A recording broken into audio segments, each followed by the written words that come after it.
because it'll keep you from putting any like carcasses in. Well, I know that's, if I, to even get started on this kind of technology, just the fact that if you got 700 or 800 in the feeding pen and you're gonna take the cream off, and there might be 150 in there, you're gonna spend a lot of time going through that 800 head to get that cream off.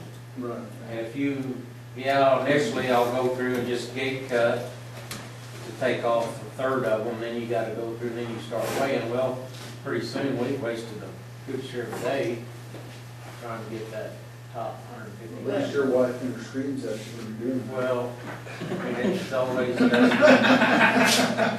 One of the things, Part of the family sheep operation. one of the things too, sheep will grow better, all livestock will grow better if they're similarly weighed.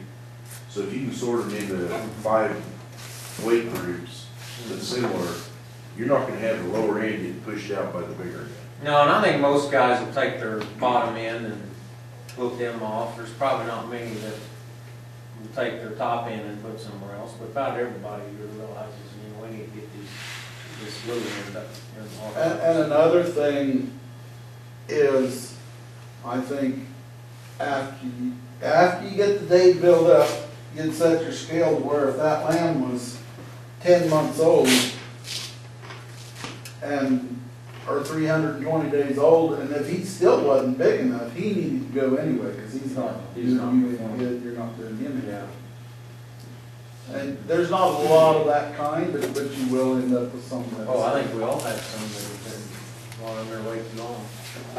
You know, when you guys are talking about seed stock and comparing sheep to chickens and hogs, we don't control the environment for, all the seaboard hogs, you've seen one seaboard hog, you've seen them all. And they all get fed the same, and they're raising the same temperature. Anyway, we all got different operations, so Ron's sheep work okay for me, but they don't work for a lot of you guys, So we could say, we got the seed stock, and we could say you're full of crap. Yeah, and I think We all got that's, different ideas, Yeah. and we're running them in different temperatures and different elevations. yeah, and even 50 miles makes a lot of difference. Yeah. Sure. And that's the difference between southwest Kansas. Oh, yeah. That's not across the That's not country. across the whole state. And that on the hogs, that's not true either, because you wouldn't take a set of southern Kansas hogs and take them to South Dakota, where a lot of the seed stock stuff, it's all done by semen and various things like that. So you've got a sow line sitting there, and you go up into the Dakotas to the Hutterites up there, and they use a lot of these sorting skills to record their data and make sorts on these larger operations up there. But the beauty of this, they can set those scales, and they know that at this weight, this hog is finished, and this is going to bring them their top dollar. No matter what their genetics are, whether they're running genus or they're running Whiteshire Hamrock or they're running Newshams or PIC, it doesn't matter who they're running.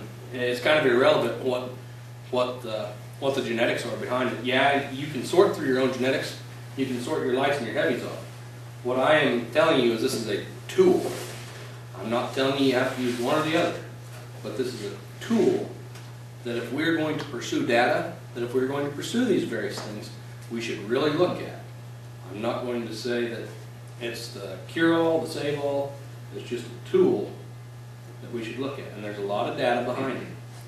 And how it fits into your operation, it's going to be an investment.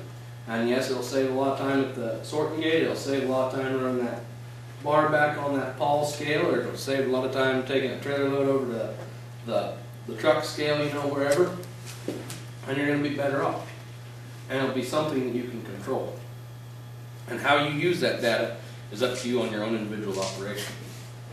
I'm just saying that I can help provide or know a little bit about it. That's all.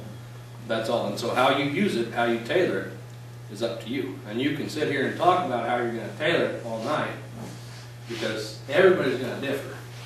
It's just like the differences here in using GPS. Yeah, it's going to differ. Yeah. But what works for Ron is not going to work for Dad, is not going to work for Gary, is not going to work for Bob. It's not going to work for Kurt and Deb. it's gonna be different. Everybody's gonna be a little bit different. And you can pull the EID panels off them sorting scales. I mean, it's just a panel that bolts on there. All it is copper strands wrapped around. You can just pull them off of there. You can just use it as a fat sorter. I mean, there's a lot of people that do that. And, but this right here is another deal developed by Eco Industries. It's a rollover. I can maybe try and upload a YouTube video, but I don't think so. This thing pneumatically, it has a cylinder back behind that. Has a cylinder back behind that U there where she's rolling over. One walks in there, the next cage is flipped up right there. Right, that bar right there, the next cage is flipped upright. That U's in there, he hits a button, flips her on over. There's 2 cages. There's 2 cages and one there, and he flips it over. So he can get in there, and I think they call this their easy crutcher. They can get in there and they can crutch them U's before they land. They can flip them up and trim their feet.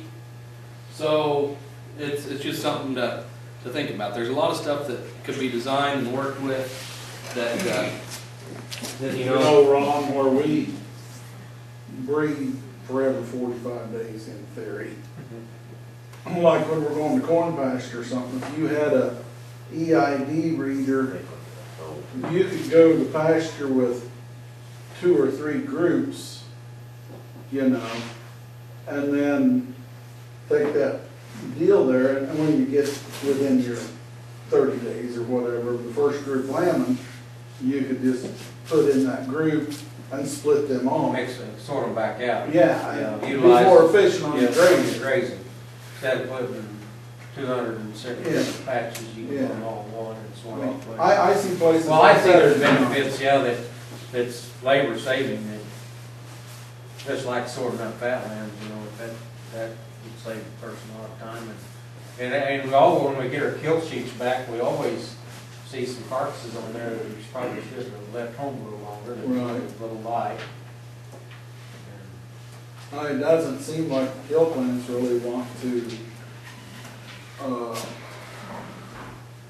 follow those EID numbers.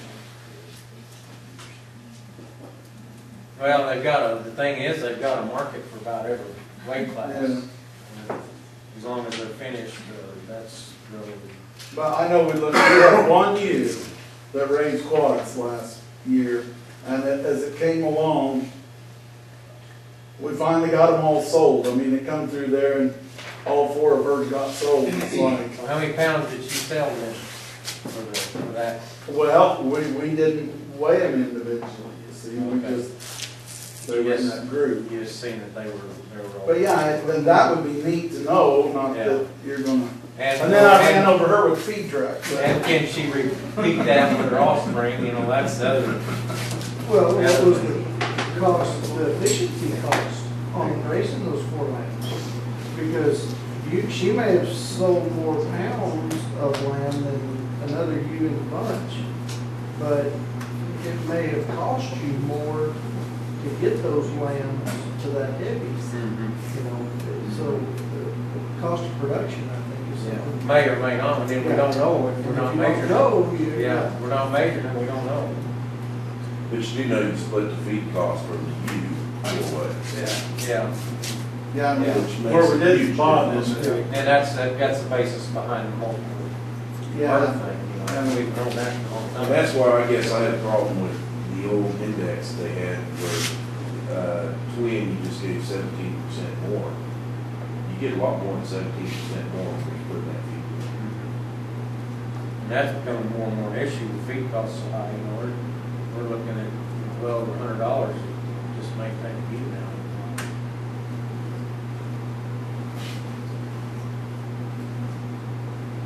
So here's one of their automated scales that Osborne makes. Weighing a fat hog there. Just something to- We also make, there's another thing that we make, swine RFID. Thank you, sir. Just like that, you know. Performance testing. These are performance testing equipment. I don't know, Langston University has some of these down there.